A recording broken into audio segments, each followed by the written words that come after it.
Hola, buenas tardes, buenas noches, ¿cómo están? Esta es la clase asíncrona correspondiente al día 6 de julio de 2024 para el curso de Metodología de la Investigación Científica en el marco del Diplomado en Redacción Académica y Científica. Veíamos a lo largo de esta semana que la lógica, las nociones de la lógica, no son el objeto fundamental de lo que estamos tratando aquí, pero que sin embargo tienen su importancia porque justamente sirven para fundamentar la manera en la que los investigadores científicos ponen a prueba sus hipótesis. Y eso desde luego es un aspecto crucial del programa que estamos siguiendo aquí, que tratará de ver cómo algunas de las investigaciones de ustedes pueden llegar a proponer hipótesis y cómo pueden llegar a evaluarse. Esa es una de las alternativas de los trabajos y una alternativa de trabajo bastante plausible, bastante viable. De manera concreta, en este encuentro, lo que me interesaría tratar es algunos ejemplos puntuales de la manera en la que se puede decir que un razonamiento es deductivo o un razonamiento es inductivo, y en el caso de la deducción, la manera en la que se puede justificar que un razonamiento es válido o no. Esto guarda relación con lo que estuvimos viendo en estos días y bueno, ese va a ser el cierre de la explicación de hoy. A ver, un primer ejemplo puede servir para ilustrar todo este conjunto de nociones que estaba manejando aquí. Consideremos un razonamiento en el que la primera premisa es una oración condicional, una oración que establece una relación de implicación material. A ver, vamos a llamarlo el ejemplo 1. A ver si se visualiza desde la filmación. Aparentemente se ve bien. Bien. Una primera oración condicional que expresa una relación de posibilidad como la siguiente. A ver, si yo tuviera el oro de Fort Knox, entonces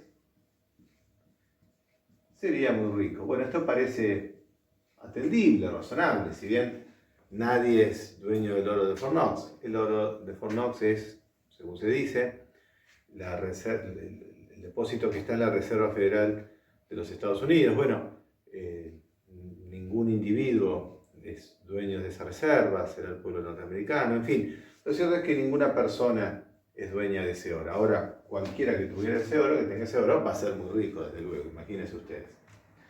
El razonamiento dice, por ejemplo, lo siguiente. Soy muy rico. Tenemos que esta es la primera premisa y esta es la segunda premisa de este razonamiento. ¿Cuál es la conclusión? Por lo tanto, poseo el oro de Fort Knox. Bueno, ¿esto es un razonamiento? Sí, porque se presenta una proposición, vamos a decir, una oración simple, que afirma un hecho, y ese hecho que se afirma es que yo poseo todo el oro de Fort Knox. Esa conclusión se apoya en otras proposiciones que son las premisas que supuestamente dan fundamento a esa conclusión. Ahora, esto está armado como un razonamiento.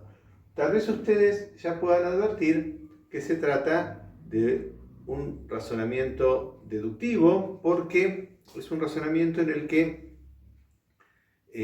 se busca la certeza y es un razonamiento no ampliatorio porque la conclusión no hace más que especificar lo que dicen las premisas. Ahora bien, ¿se trata de un razonamiento válido o inválido? Un razonamiento válido es un razonamiento deductivo en el cual se garantiza la conservación de la verdad. Es decir, si las premisas son verdaderas, la conclusión tiene que ser verdadera. Un razonamiento inválido, en cambio, es aquel que permite que las premisas sean verdaderas y la conclusión sea falsa. O mejor dicho, es otro tipo de razonamiento. Es un razonamiento en el cual es posible que las premisas sean verdaderas y la conclusión sea falsa. Fíjense que este ejemplo que tenemos acá, el ejemplo 1, es el de un razonamiento inválido. Porque lo que está estableciendo es que tener el oro de Fort Knox es condición para ser muy rico.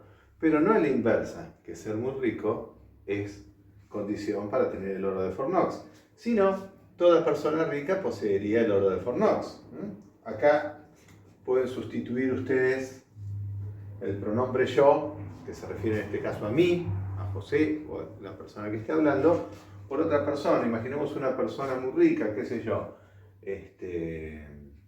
Elon Musk. M acá quiere decir Elon Musk, un multimillonario.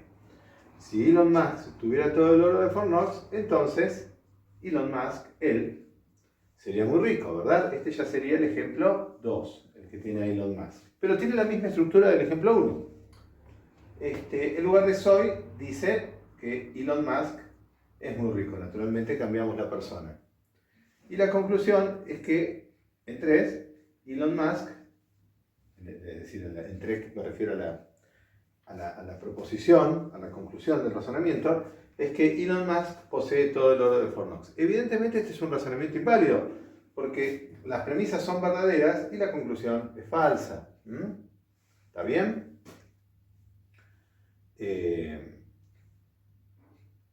Un razonamiento de este tipo justamente es el que puede tener una conclusión falsa a pesar de que sus premisas son verdaderas. Tanto el ejemplo 1 como el ejemplo 2 son casos de razonamientos inválidos. Y en ambos casos tenemos ejemplos, tenemos casos de lo que se llama la falacia de afirmación del consecuente, que es la forma lógica por medio de la cual, falacia de afirmación del consecuente, por medio de la cual se confirman las hipótesis científicas. Vamos a seguir ahora viendo ejemplos análogos como para poder distinguir el concepto de validez y el concepto de invalidez. Muy bien, vamos a ver otros ejemplos para poder entender con mayor precisión, con mayor sutileza, la distinción entre un razonamiento deductivo válido y un razonamiento deductivo inválido. Vamos a lo que sería el ejemplo 3. Vamos a partir de la misma oración condicional. Si yo tuviera todo el oro de, voy a abreviar acá, de FK de Fort Knox, sería muy rico. Primera premisa. Y la segunda premisa afirma que sí, que yo tengo todo el oro de Fort Knox.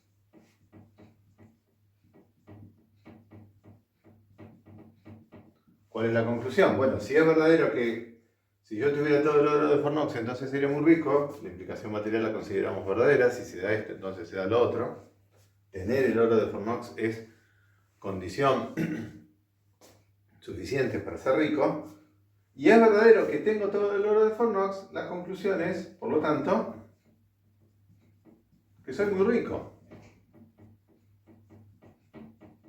Bueno, esta forma de razonamiento es válida, es correcta, quiere decir que el razonamiento está bien armado. Acá puede haber algo que llame la atención, y es que la segunda premisa, yo tengo todo el oro de Fort Knox, es falsa. Pero bueno, eso no es un problema para que afecte la forma, la estructura del razonamiento. Lo que dice la definición de un razonamiento válido es que si las premisas son verdaderas, la conclusión tiene que ser verdadera. Es decir, que si son o si fueran verdaderas las premisas, también tendría que ser verdadera la conclusión. La teoría lógica la lógica formal se encarga de determinar si la estructura del razonamiento está bien armada y si garantiza que con premisas verdaderas se obtiene también una conclusión verdadera. Y este es el caso, es decir, toda persona que tenga el oro de Fort Knox es muy rico. Y yo poseo todo el oro de Fort Knox, así que soy muy rico. Esta es una forma de razonamiento válido, se trata de un razonamiento válido. Y su nombre técnico es el modus ponens, que quiere decir modo en que se afirma. La forma de este razonamiento sería P, entonces Q, P, por lo tanto Q. Donde esto quiere decir entonces, en el caso de que interese esa simbología. P entonces Q, P por lo tanto Q. Este es el modus ponens, una forma de razonamiento válido. Por contrapartida, los casos de los ejemplos 1 y 2 se encuadran en esta otra forma que dice P entonces, esta herradurita quiere decir si entonces, ¿no? En la lógica formal se utiliza ese símbolo para representar la implicación material. Si P entonces Q. Q, por lo tanto P, vean que la estructura es distinta. Esta es la falacia de afirmación del consecuente, que es el ejemplo que veíamos hoy. Este es válido, esta forma garantiza que si las dos premisas son verdaderas, la conclusión tiene que ser verdadera. En cambio esta no, puede que las dos premisas sean verdaderas y la conclusión sea falsa. Esa es la diferencia entre uno y otro. A nosotros nos interesa la 2 de manera especial, ya volveremos sobre ella, porque recuerden, en el libro de Hempel se explica que la confirmación en la ciencia se basa en esta forma lógica. Bueno, ahora vamos a seguir viendo otros ejemplos. Veamos otro caso. Este sería el ejemplo 4. Partimos otra vez de la misma oración condicional, de la misma oración de implicación material. Si yo tuviera todo el oro de FK de Fornox, sería muy rico. En este ejemplo lo que voy a hacer es negar el antecedente. No tengo todo el oro de Fornox. Por lo tanto, no soy muy rico. Acá utilizamos ya la negación. Bueno, no sé si advertirán que este ejemplo es un razonamiento inválido. Es posible que las premisas sean verdaderas y la conclusión sea falsa. En el ejemplo 4, si yo se refiere a mí, lamentablemente no soy muy rico, las premisas son verdaderas y la conclusión también es verdadera, pero dio así de casualidad. Si José tuviera todo el oro de Fornox, José soy yo, sería muy rico. José no tiene todo el oro de Fornox, verdadero. Por lo tanto, José no es muy rico, verdadero. Pero bueno, dio verdadero de casualidad la conclusión. Compárenla con el ejemplo 5. En el ejemplo 5 partimos de la misma oración.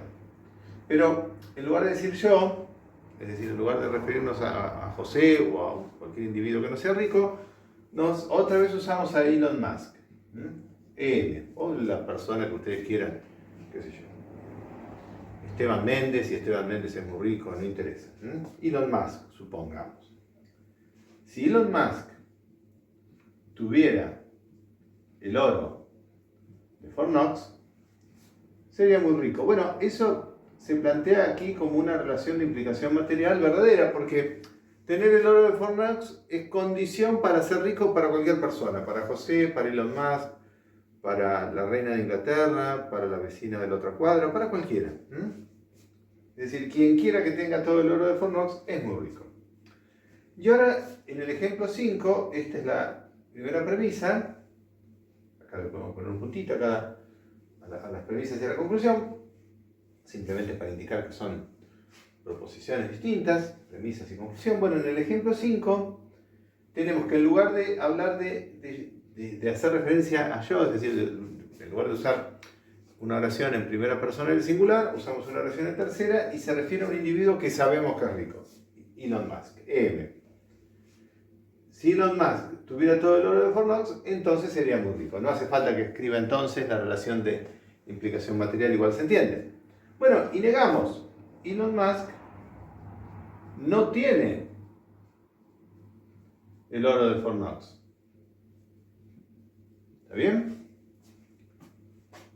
¿Cuál es la conclusión? Bueno, a veces se escribe una línea para indicar por lo tanto. En lugar de usar el conector por lo tanto, para presentar conclusión, se representa esta línea. Así que no repetimos por lo tanto.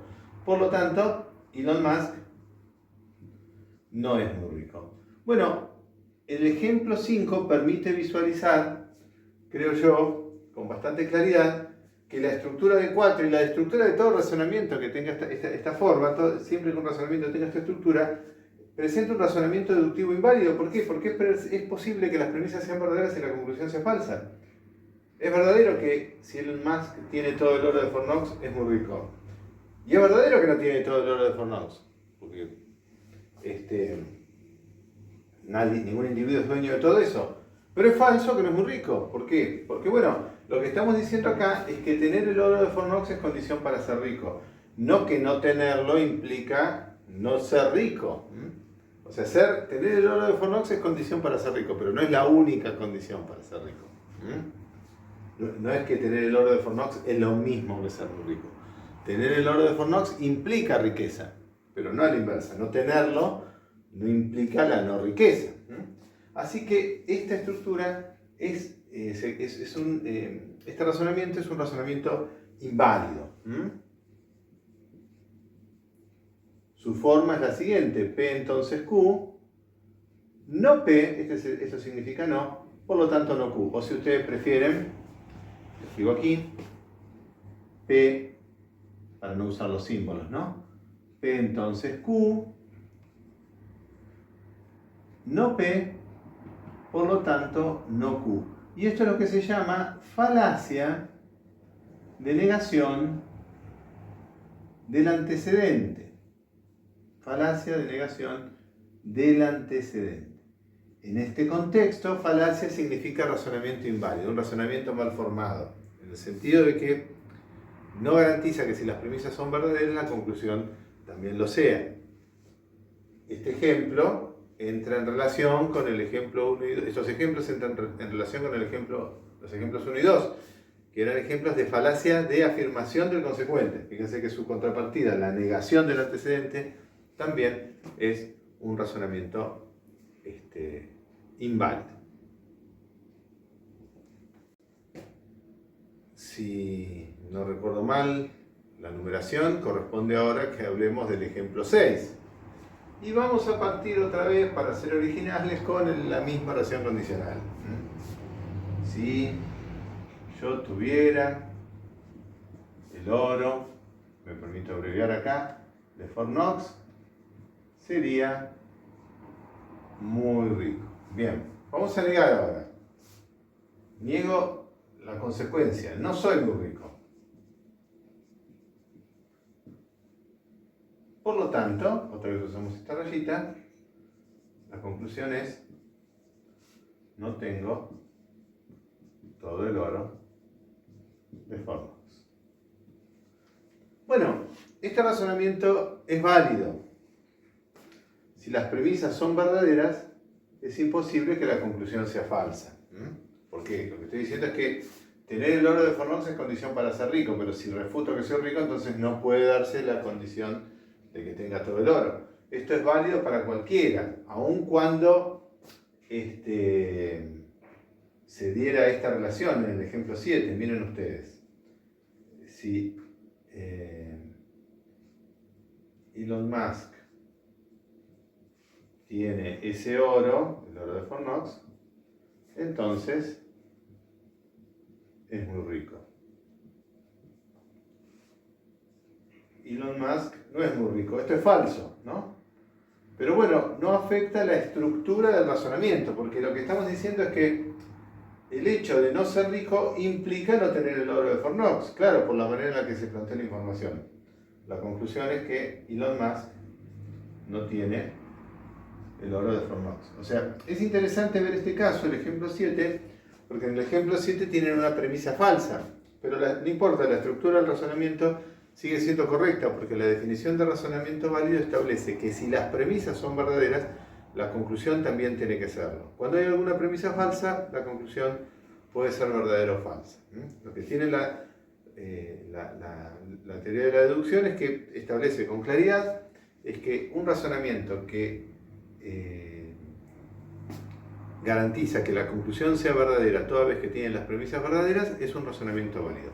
Y este es el caso. Acá nunca van a encontrar con la estructura del ejemplo 6 o del ejemplo 7, un ejemplo con premisas verdaderas y conclusión falsa. Eso pasaba con la falacia de afirmación del consecuente y con la falacia de negación del antecedente, donde podíamos dar precisamente ejemplos con premisas verdaderas y la conclusión falsa.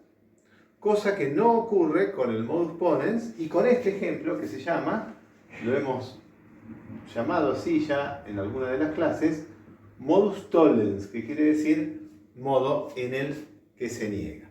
¿Sí? Bien, recapitulando un poco, tenemos que la estructura, donde P es una proposición cualquiera, ¿no? P de proposición. P entonces Q. P, estos tres puntitos quieren decir por lo tanto. O si quieren vamos a seguir usando la misma convención que estábamos usando antes. Perdón por no tener el borrador a mano. Lo voy a buscar.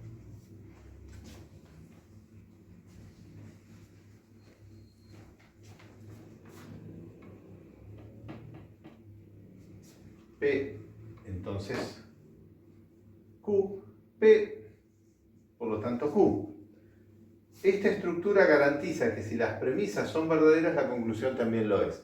Es una forma de razonamiento válida, es un razonamiento válido.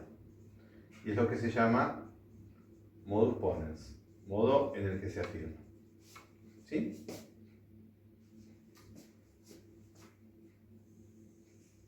Esta estructura, P, entonces Q, por lo tanto P, vean que es distinta, porque acá afirmo el antecedente y como conclusión el consecuente, aquí a la inversa, se afirma el consecuente y como conclusión el antecedente. Este es inválido, este es un razonamiento inválido y se llama falacia de afirmación del consecuente. Este nos importa de manera especial porque es el procedimiento por medio del cual se confirman las hipótesis en la ciencia. Luego tenemos P, entonces Q, la negación de Q, no Q, por lo tanto, no P. Este es el modus tollens. Y este es válido. Y también nos resulta especialmente interesante porque es la forma por medio de la cual se refutan las hipótesis en la ciencia. Esta es la estructura de la confirmación. Y esta es la estructura de la refutación.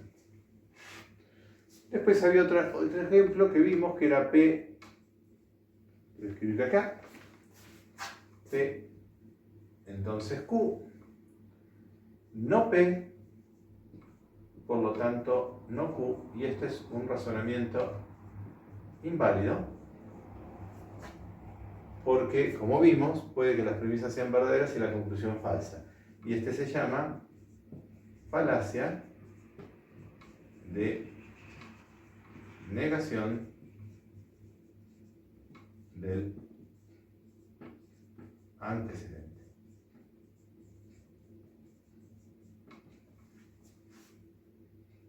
Muy bien. Vamos a tratar de retomar cómo todo este fundamento lógico tiene relación con la manera en la que se ponen a prueba las hipótesis. Hemos dicho ya que la confirmación se efectúa o se justifica en la falacia de afirmación del consecuente, mientras que la refutación de hipótesis se sostiene en el modus tollens. Vamos a considerar algún ejemplo que tenga que ver con la conexión entre lo biológico y lo cultural, un debate interesante, lingüística, las ciencias del lenguaje, es la cuestión de si el lenguaje es innato o adquirido. Incluso hay una figura intelectual muy importante que se llama Noam Chomsky, un lingüista norteamericano, una de cuyas principales que ha sostenido a lo largo de los años que el lenguaje es innato. Pero bueno, vamos a ver si esa hipótesis puede refutarse o no de algún modo, solamente para dar algún ejemplo. Consideremos que puede ser innato en el cerebro humano, en el sistema cognitivo humano que tiene su asiento en el cerebro. Pongamos el caso de la visión, ¿no? Si la visión es innata, entonces debe haber alguna zona del cerebro dedicada a la visión, ¿no? Vamos a presentar esa hipótesis. Creo que este sería el ejemplo 7, ¿no? Y vamos a ponerlo como un ejemplo de confirmación de hipótesis. Confirmación de una hipótesis. Todos los ejemplos que damos tienen algo de simplificación, porque bueno, una investigación involucra una cantidad de información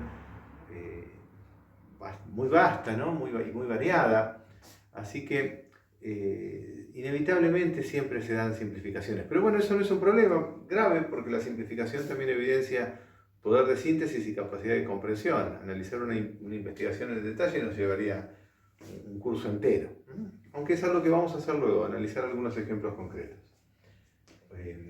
A ver, había dicho recién, si la visión en tanto conocimiento, ¿no?, es innata, entonces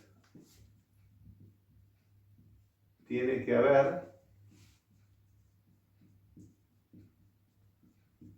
áreas del cerebro dedicadas a la visión desde el nacimiento, ¿no? Tiene que haber áreas ya dedicadas al procesamiento de la información visual. Y en efecto es así. Es el lóbulo occipital en ambos hemisferios está dedicado al procesamiento de la información visual, con un nivel de complejidad asombroso. En efecto, entonces hay áreas del cerebro dedicadas a la visión desde el nacimiento, como también hay áreas dedicadas a la audición o al tacto. Bueno, eso es el lóbulo occipital en cada hemisferio. No es así en el caso de las personas ciegas de nacimiento, que destinan esa área al procesamiento de la información táctil. Pero bueno, es un porcentaje muy menor de la población, pero bueno, de todas maneras vale la pena considerarlo y tiene su importancia.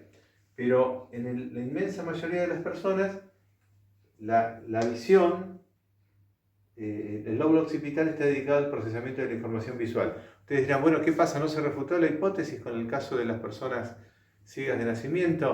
Bueno, la explicación complementaria es que si no se usa esa área que está destinada para el procesamiento de la información visual, se la usa para otra cosa. Eso tiene que ver con la inmensa plasticidad del cerebro.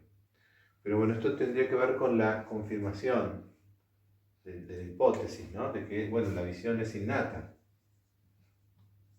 La visión es el sistema cognitivo de la visión, en efecto, es innato.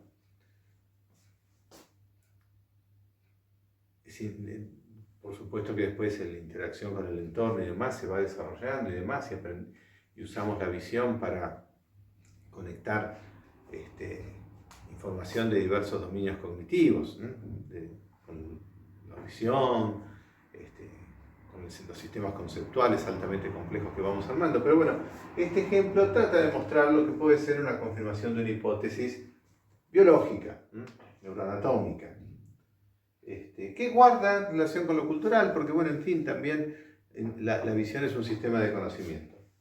Lo interesante de esto es que esta estructura, la confirmación de una hipótesis, otra vez responde, de este razonamiento responde a la estructura P, entonces Q, por lo tanto P, o si ustedes quieren H, entonces, la hipótesis, ¿no? Hipótesis H, entonces implicación I, por lo tanto H. Es decir, si la visión es innata, entonces hay áreas ya destinadas para la visión desde el nacimiento. Y hay áreas destinadas para la visión desde el nacimiento, por lo tanto la visión es innata. ¿Está bien? Acá no hay una experiencia observacional comparada a la de Semmelweis, en todo caso hay estudios del cerebro que permiten entender a partir desde el procesamiento de imágenes hasta el tratamiento de cerebros post-mortem en alguna época de la evolución de la medicina y de la biología, que ahí está justamente el procesamiento de la información visual. Pero lo interesante otra vez es que la confirmación de hipótesis se sostiene en la estructura que es la falacia de afirmación del consecuente. H entonces sí, y por lo tanto H, que responde a esta estructura. P entonces Q, Q por lo tanto P. Recién vimos un caso de confirmación vinculado a los sistemas cognitivos, a la visión.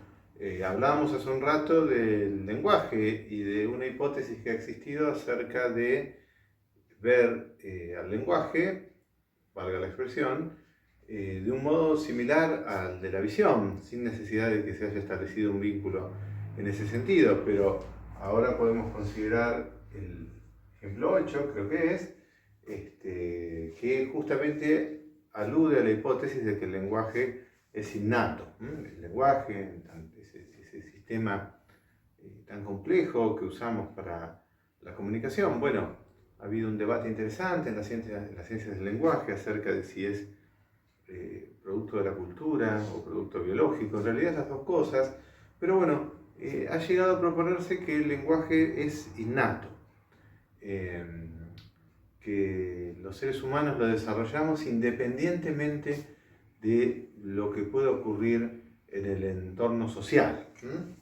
Entonces uno podría decir que esa hipótesis, por lo menos esa es mi visión, se ha refutado, porque podríamos plantear algo similar a lo que planteábamos recién para la visión, es decir, si el lenguaje es innato, debe haber un área del cerebro destinada al lenguaje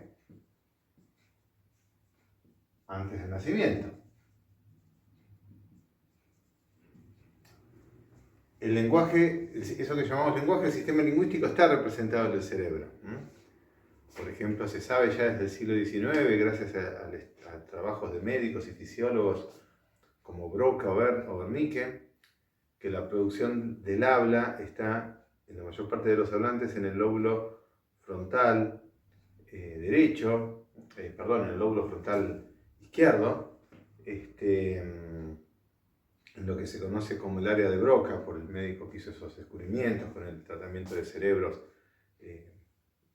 post-mortem de pacientes fallecidos, mientras que el procesamiento, el reconocimiento del habla está en el lóbulo temporal, en lo que se conoce como el área de Wernicke.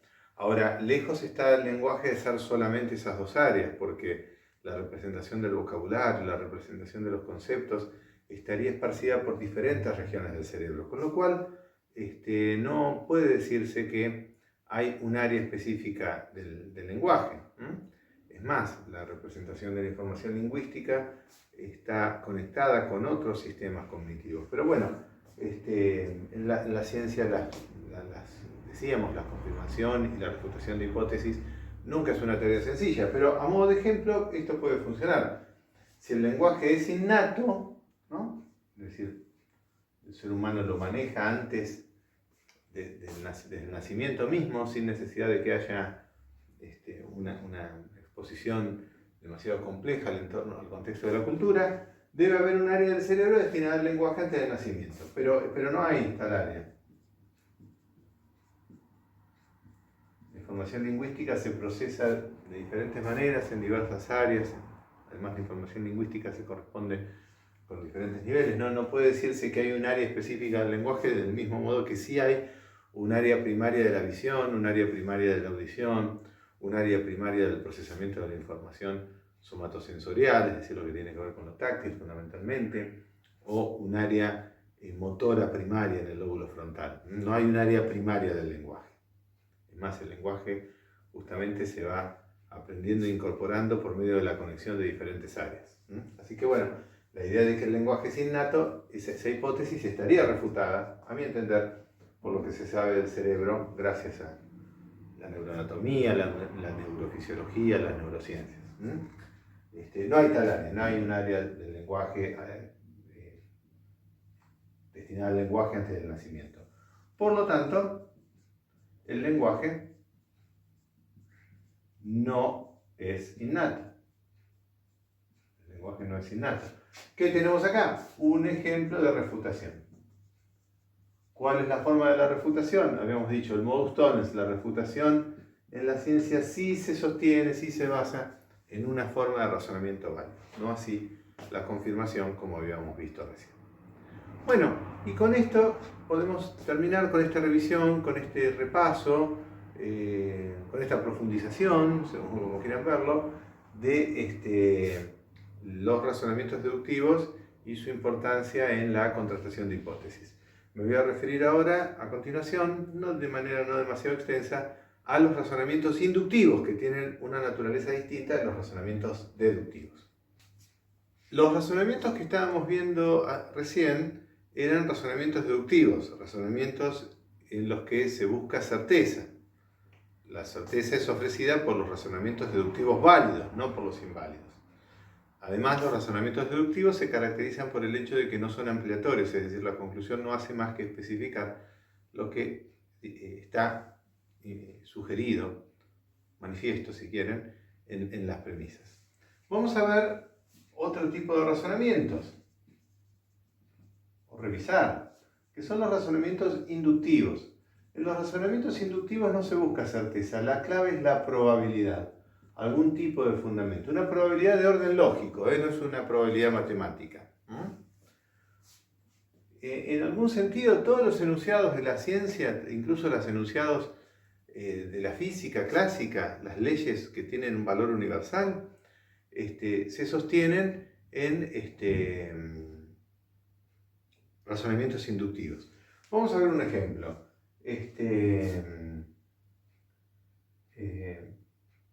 Por caso, digamos que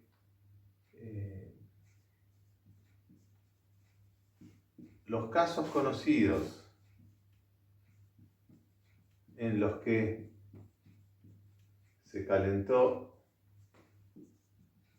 hierro, el hierro se dilató.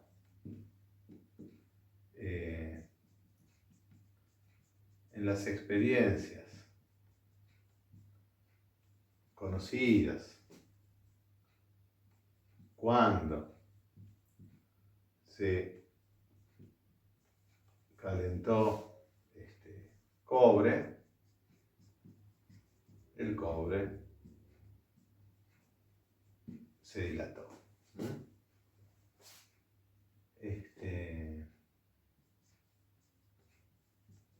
Todos los reportes sobre el oro sometido al calor indican que el oro se dilata. Bueno, y sabemos que el oro, el cobre, el hierro son metales, ¿no?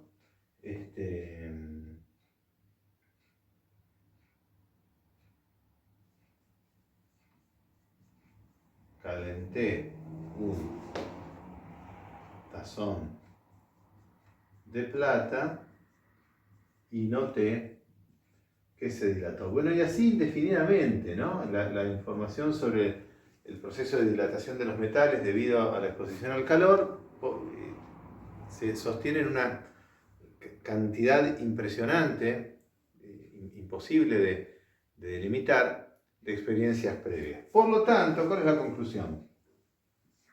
El calor dilata los metales, o los metales se dilatan con el calor, se puede expresar de cualquier forma. Esta conclusión, la última proposición, es la conclusión de un razonamiento inductivo. La conclusión es probablemente verdadera si las premisas son verdaderas.